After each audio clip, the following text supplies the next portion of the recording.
Watch and burn. Hey everybody, so tonight I am looking to discuss Penelope Spheeris' second installment in the Decline of Western Civilization trilogy, and that is part 2, The Metal Years.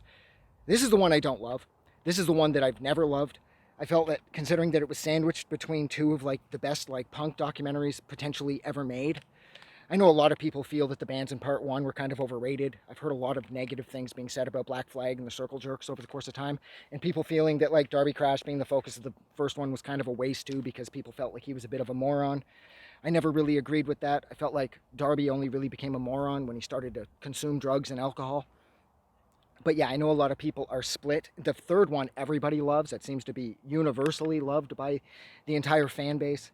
But the first one I know loses some people. For me, I love the first one, and I absolutely love the third one. And this one being the Metal Years, by the way, there's a million mosquitoes out here. So if you see me doing this, it's because of that.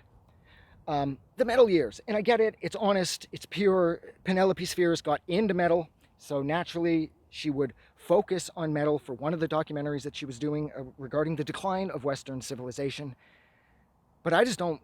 I'm not big into glam rock.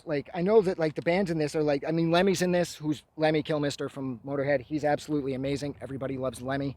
Ozzy's in this. The guys from Kiss, I think Gene Simmons, Paul Stanley. Paul Stanley's in a bed surrounded by a bunch of naked women, of course. The Megadeth shows up in this. Dave Mustaine's on the cover of this from Megadeth.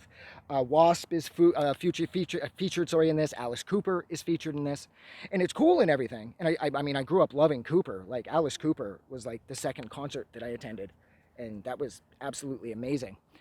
Built this giant thing that he's still doing in 2024. This big monster. He builds it out of nothing, and it follows him around the stage, and it knocks him around. He got beheaded. He was hung.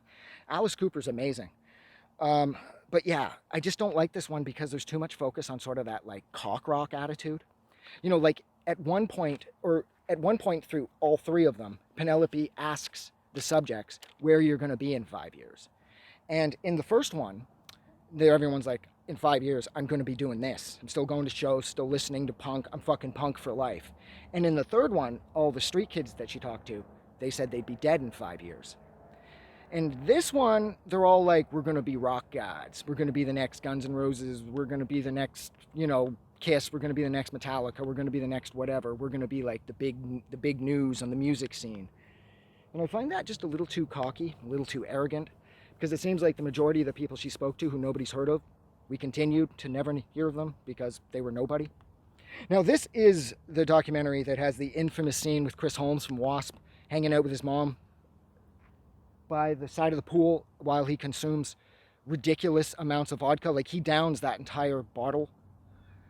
And he just goes on to kind of make a complete fool out of himself because he's completely in the grips of alcoholism at this point. So that's what this documentary is really famous for, in addition to having the scene where Ozzy is being interviewed in his kitchen and he spills some orange juice because he's shaking so bad, that was later revealed to have been staged. So that's another thing that this documentary is known for. But this documentary, the things that I liked about this documentary was this was attributed with being responsible for the death of glam, for being responsible for the death of the hairband thing, and giving way to harder thrash like Metallica breaking, finally releasing a music video for one from And Justice for All, and then going on to the grunge thing with Nirvana and all that. So in that sense, it's a good thing. This movie's pretty cool because I couldn't stand all of that hair metal shit. It had its moments here and there. The only band I love is Guns N' Roses, and I don't really think Guns N' Roses should be put in the same league as Poison or Kiss. I think Guns N' Roses were just a little too grimy to ever be seen as being that clean and being that sort of oh, look, we're all wearing makeup. We've got fucking mascara on. Our hair's perfect. The only person in Guns N' Roses who seemed to play into that, at least initially, was Axl, because Axl looked like a chick early on, whereas the other guys in Guns N' Roses just looked like a bunch of rocker dudes who drank too much. So I don't really know if Guns N' Roses ever really fit in anyways. But I did like how, because of course Penelope Spheeris is female, she does raise points about how women are treated in the world of metal and how they're objectified a little too much and how they're not really respected at all. So I liked that too. I thought it was very cool that the female documentarian would put a focus on the issues that women face in the world of metal specifically here, but I would say overall just music in general. It doesn't feel like women are respected very much. What else did I want to say? Um, I also liked, oh God, it's kind of heavy handed, but it was the late 80s.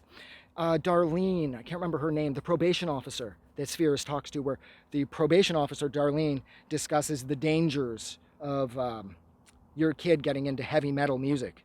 He might start worshiping Satan. He may kill you and your wife while you're asleep at night and all that shit. And if I'm not mistaken, they even show part of this, I think that's in this documentary, where they show the back and control center that W.A.S.P has talked about quite a bit on his, I think it was on the fourth spoken word album, Beyond the Valley of the Gift Police.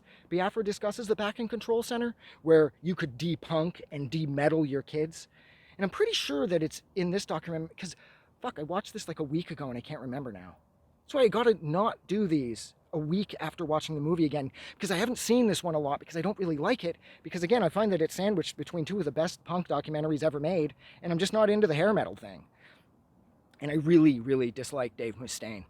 So I think that's the one. Jesus, I am getting like eaten alive out here. They are fucking everywhere.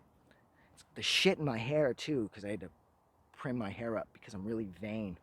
But yeah, I think this is the one where they go to the back and control center and they show like the spikes, like the metal spikes, and how they could be used as a weapon and all this other bullshit the kids had to compete with in the late 80s, thanks to Tipper Gore and her pals at the PMRC, the Parents Music Resource Center, making life difficult for musicians and fans alike by insisting that they get that ridiculous parental advisory explicit content sticker on everything.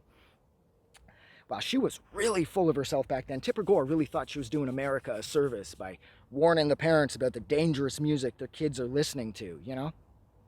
Come on. Yeah, I mean, I think, actually, you know what? That's it. I think that's all I really wanted to say. I've never loved this documentary. Again, it's because it just doesn't fit for me. I respect it because Penelope Spheeris clearly got into the world of like hair metal, glam metal, and metal in general. So I think it's cool that she kind of followed her passion again. But I don't know, the music just doesn't do it for me. Whereas the music in the first and third one are great. The music in this is just sort of like whatever. And that is where I'm leaving it, because I am getting out of here because this place is way too buggy. So thank you so much for hanging out with me for 7.5 minutes while I discuss Penelope Spheeris' second installment in the somewhat long-running Decline of Western Civilization trilogy, and this is part 2, the Metal Years. Like always, if you like this review, or you love this, I was almost going to say record, or you love this documentary, don't forget to go and do something nice for somebody. But most importantly, never forget that a lot of mosquitoes in Canada now carry the West Nile virus, and I've probably got it. Have a good night.